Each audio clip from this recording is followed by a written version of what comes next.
What's up? I want to tell you a story. This morning when I woke up, I had my usual routine, cloves in the mouth, turmeric wellness shot, movement outside, you know, um, body bounces with hip turns, arms up, zen swings, some forward folding, some child's posing, some like high leg kicks, that I've been adding, some knee raises, a lot of functionality stuff, right? A lot of mobility stuff. And then I went for a run. There were so many moments and like continuous moments when my mind and even I would say my body were saying, switch to walking. It occurs to me that it's during those times when I'm not on, that's when I am being run by emotions. And so I recognize this, and so I said, I'm going to push myself. And I did. I think it's Andy Cooper.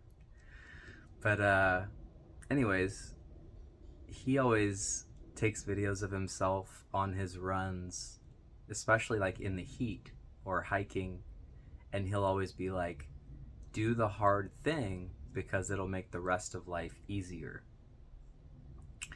And that really hits, because on this run, during these moments when I wanted to walk, right, and my body was even like, yeah, you can walk, we've had a good run, it was like, I was like, no. I was like, no, this is when this is the moment that I am going to choose to dig in, choose to dig deep, and choose to push myself, push my body. Not past the limits, like there are limitations in the body, sure, but they're not what the mind would say. And that the same thing goes for the mind.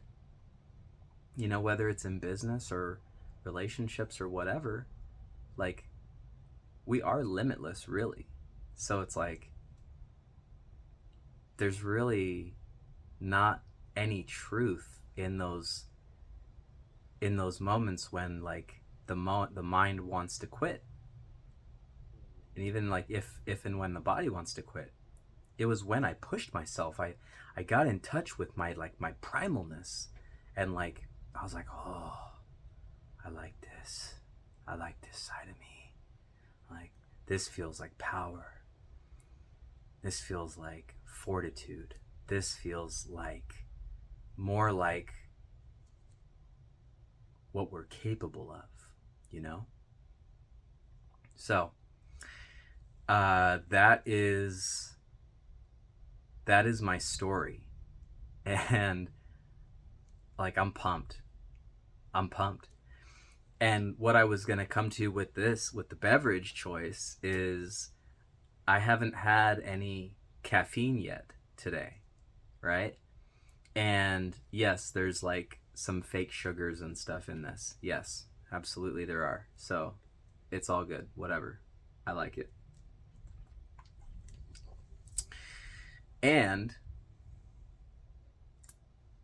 this story with the run and digging deep really reminded me of like how I used to do it. I used to not drink any caffeine until maybe at like 2 or 3 p.m. Maybe I would have a cup of coffee. Maybe, right? Or maybe I would have like some green tea, something like that. But all these crazy amounts of caffeine, I mean, they're not necessary. And my opinion is that most likely they are forcing the mind to just keep moving faster. So maybe there's a purpose for that.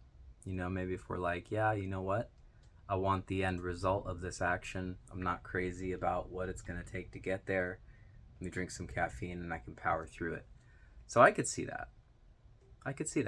definitely. I've done that. I've recognized the utility of that.